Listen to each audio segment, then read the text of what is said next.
नमस्कार दोस्तों, स्वागत है एक बार फिर से आप सभी का हमारे इस यूट्यूब चैनल पर। आगे बढ़ने से पहले मैं आप सभी को बता दूं कि अभी तक हम लोगों ने 2021 के जनवरी, फरवरी, मार्च, अप्रैल इन 4 महीनों के डिफेंस रिलेटेड जितने भी करंट अफेयर्स हैं उन सारे करंट अफेयर्स को अभी तक हम लोगों ने कवर कर लिया है। ठीक है, अब हम आगे बढ़ेंगे हमारे नेक्स्ट मंथ की ओर। और मैं 2021 में जितने भी डिफेंस रिलेटेड करंट अफेयर्स हुए थे उनको हम डिस्कस करने की कोशिश करेंगे। So let's proceed our first topic, that is INS Vikramaditya. INS Vikramaditya देखिए क्या एक एयरक्राफ्ट करियर है। ठीक है, और हमारे कंट्रीज का मोस्ट पावरफुल एयरक्राफ्ट करियर है। ठीक है, इसे बनाया गया था 1987 में। ओके, और इसने क्या किया है, सिर्फ भारत में ये सर्व नहीं कर रहा है, ये सोवियत नेवी, सोवियत आपको पता हो गया था ये क्या था, ग्रुप ऑफ कंट्रीज थे, अराउंड 15 to 16 कंट्रीज इसमें क्या थे आपको थी यूएसएसआर की, और इसे रशिया लीड कर रहा था। तो आप ऐसा कह सकते हो कि रशियन आर्मी में, सोवियत आर्मी में इस सोवियत नेवी में इसने क्या किया है, सर्व भी किया है। वहाँ पर ये बाकू के नाम से क्या था, जाना जाता था। क्वेश्चंस आ सकते हैं, INS Vikramaditya previously also known as Baku. Okay, let's proceed.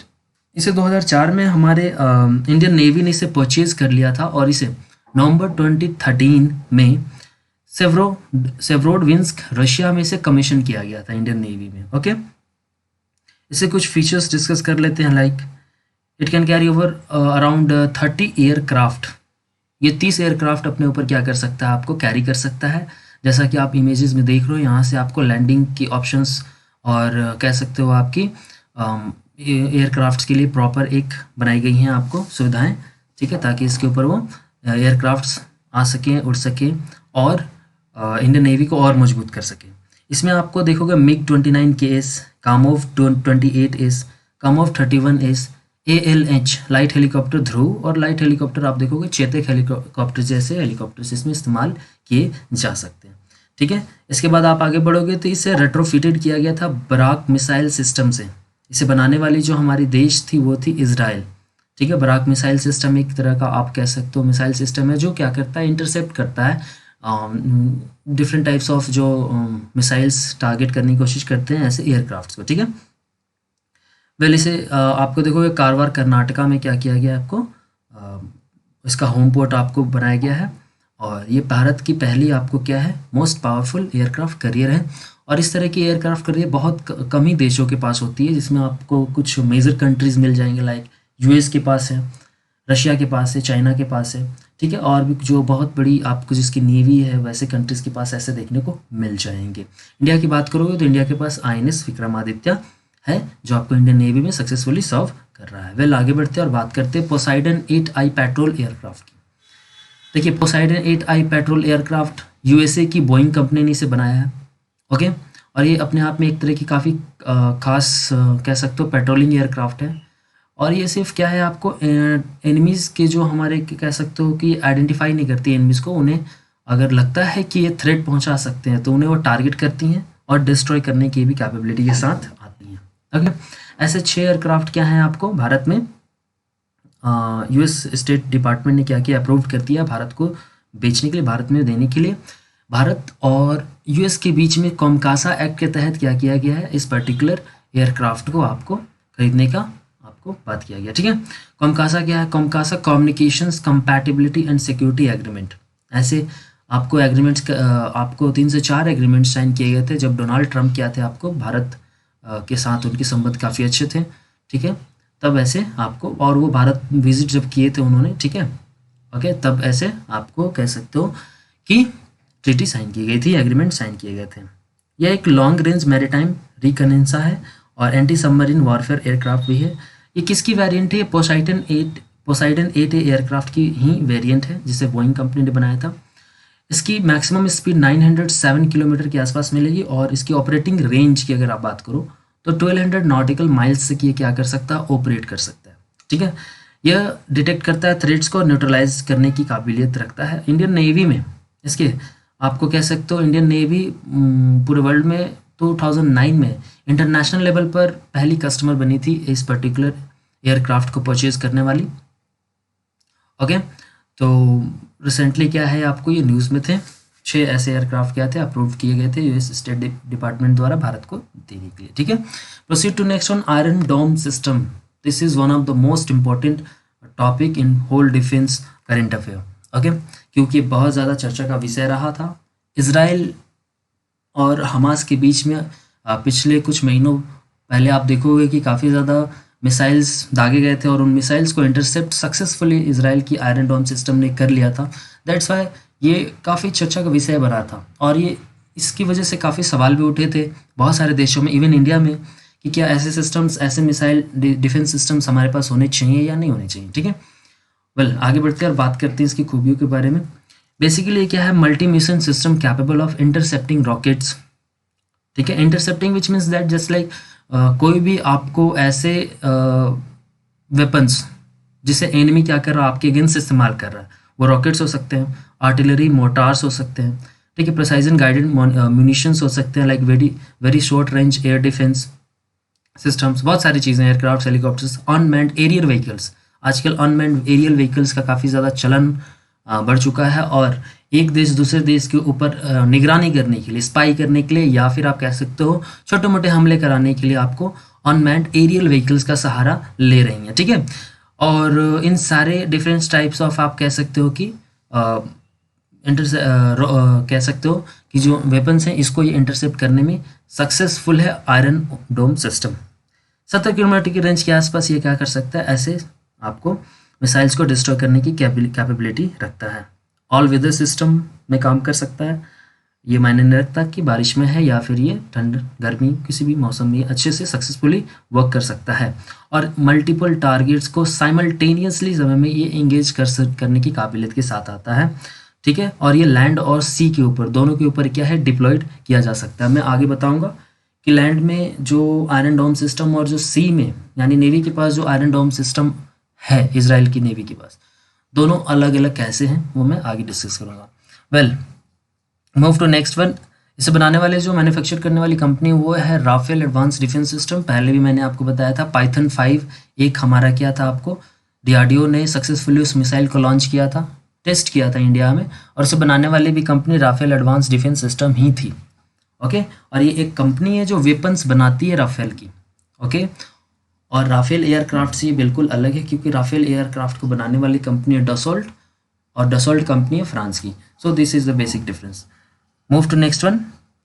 Israeli air force में इसे 2011 में शामिल किया गया था। ओके, ये पूरी तरीके से रडार बेस्ड सिस्टम है जिसमें एक रडार सिस्टम क्या करता है, डिटेक्ट करता है जितने भी हमारे मिसाइल्स हैं और उसको डिस्ट्रॉय करने का काम करता है। इसे डेवलप किया है एल्टा ने। ओके, 2000 में इसका इस्तेमाल काफ़ी ज़्यादा हुआ था इजराइल द्वारा हिजबुल्लाह के ऊपर और हमास के ऊपर। हिजबुल्लाह हमास आपको नहीं पता है तो मैं आपको बता दूं, इजराइल काफ़ी ज़्यादा कन्फ्लिक्टेड एरियाज़ हैं ड्यू टू 3 डिफरेंट कह सकते हो आप वहाँ पर प्लेसेस सिचुएटेड। उसकी वजह से पहला है जेरूसलम, फिर अल अक्सा मॉस्क है, फिर एक हमारा चर्च है जो क्रिस्टियनिटी के लिए काफ़ी ज़्यादा क्या है, आपको कह सकते हैं एक होली प्लेस है। वहाँ पर जीसस क्राइस्ट की क्रूसिफिकेशंस हुए थे, उन्हें दफनाया गया था। ठीक है, वेल तो ये आप कह सकते हो जुडाइज्म, क्रिस्टियनिटी और इस्लाम, तीनों रिलीजन के अपने क्या क्या हैं आपको वहाँ पर इजराइल में कह सकते हो वर्शिपिंग प्लेसेस देखने को मिलेंगे।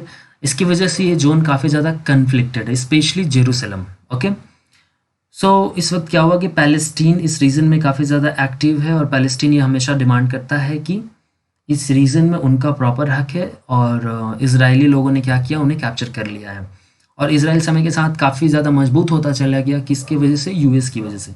ठीक है, यूएस ने हमेशा उसे सपोर्ट किया, यूएस ने डिफेंस वाइज सपोर्ट किया, नॉलेज वाइज सपोर्ट किया, रिसर्च एनालिसिस डिफेंस में everything, each and every support आपको क्या किया है, आपको यूएस ने इजराइल को क्या किया है, प्रोवाइड किया है। ठीक है, कई युद्ध भी हो चुके हैं, लाइक आप देखोगे 6 डे वॉर हुआ था हमारे, ठीक है, 1956 के आसपास, 67 में हुए थे। तो ऐसे कई लड़ाइयाँ हो चुकी इनके बीच में, बट हमेशा इजराइल क्या रहा है, एक डोमिनेटिंग कंट्री रहा है इस पूरे रीजन में, जबकि वो क्या है, इस्लामिक कंट्री से घिरा हुआ है चारों तरफ से। ओके, फिर भी एक डोमिनेटिंग कंट्री है अपने नॉलेज पावर के बेसिस पर, अपने डिफेंस सिस्टम के बेसिस पर। ओके, तो क्या हुआ था, आपको आप देखोगे इजराइल के, आप वेस्टर्न रीजन में चले जाओगे, साउथ वेस्टर्न रीजन में, तो वहाँ एक ग्रुप है हमास। ठीक है, ये रीजन आपको पैलेस्टीनियन के कंट्रोल में था, पर अभी यहाँ पर जो गवर्नमेंट है वो हमास की गवर्नमेंट है। ठीक है। और हमास एक क्या है, टेररिस्ट बेस्ड ऑर्गेनाइजेशन है। बहुत सारे इंटरनेशनल कम्युनिटीज़ ने इसे टेररिस्ट बेस्ड ऑर्गेनाइजेशन के रूप में आइडेंटिफाई किया है।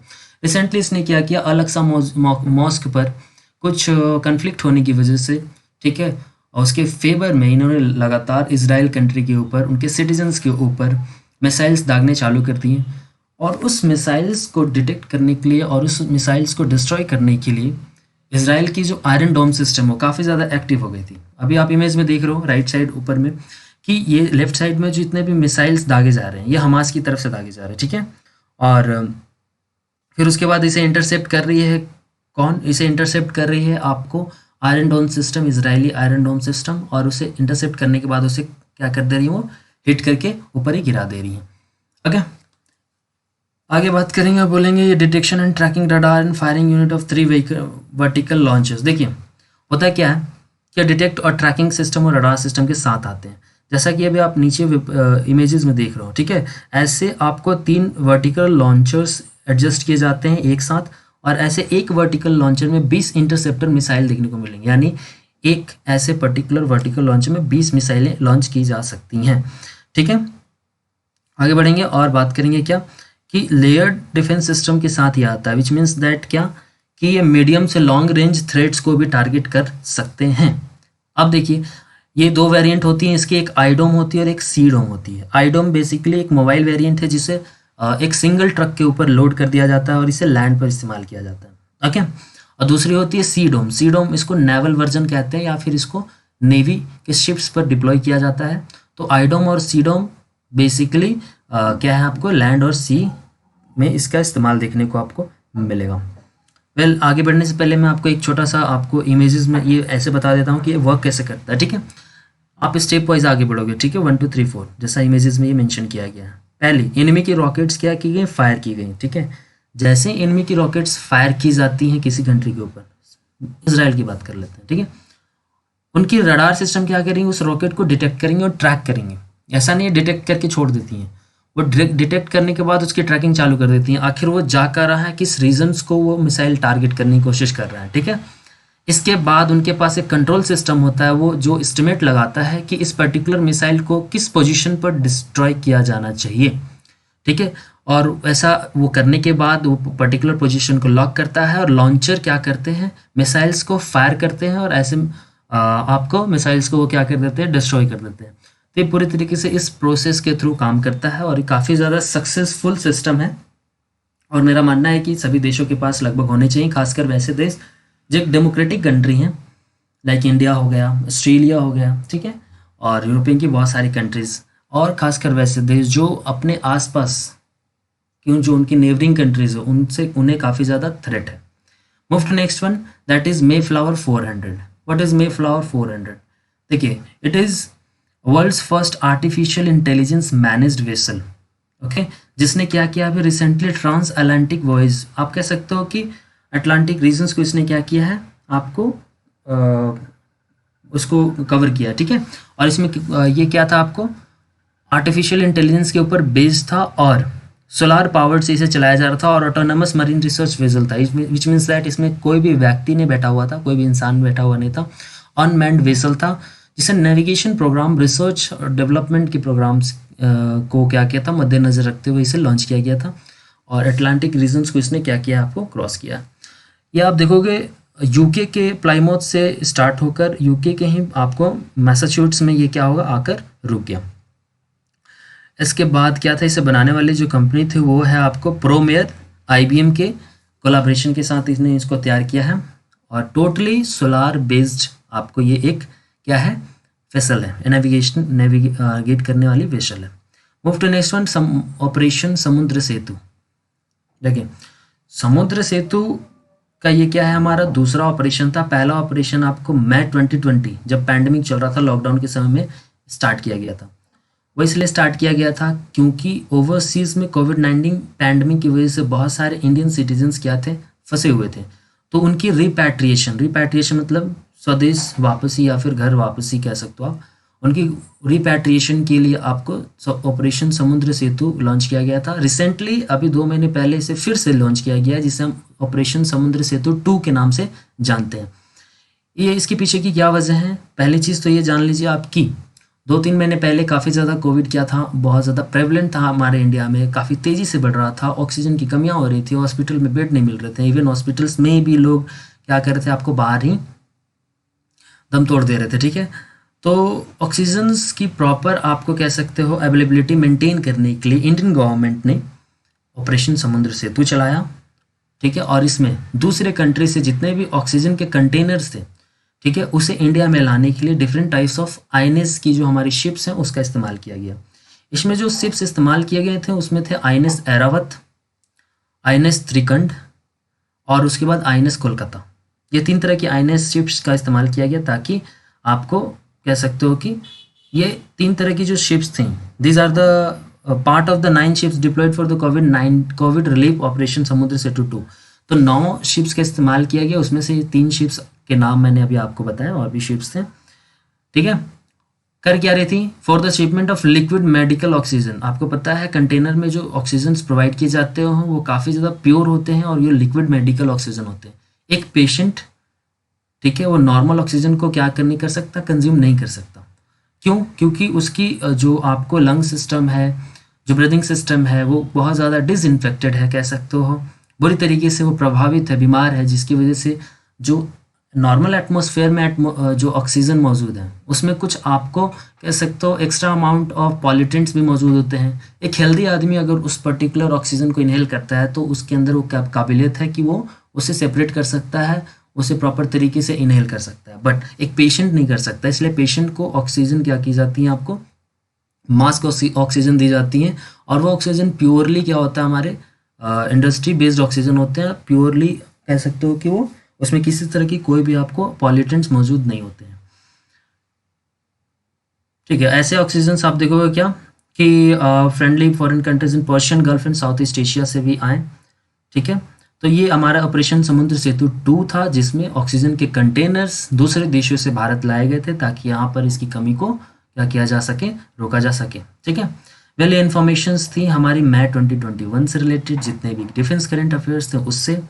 अगर ये इनिशिएटिव आपको पसंद आ रही है तो आप इसे लाइक शेयर सब्सक्राइब कर सकते हैं, अपने ज़रूरतमंद दोस्तों के साथ जो डिफेंस एस्पिरेंट्स हैं उनके साथ शेयर कर सकते हैं, ठीक है।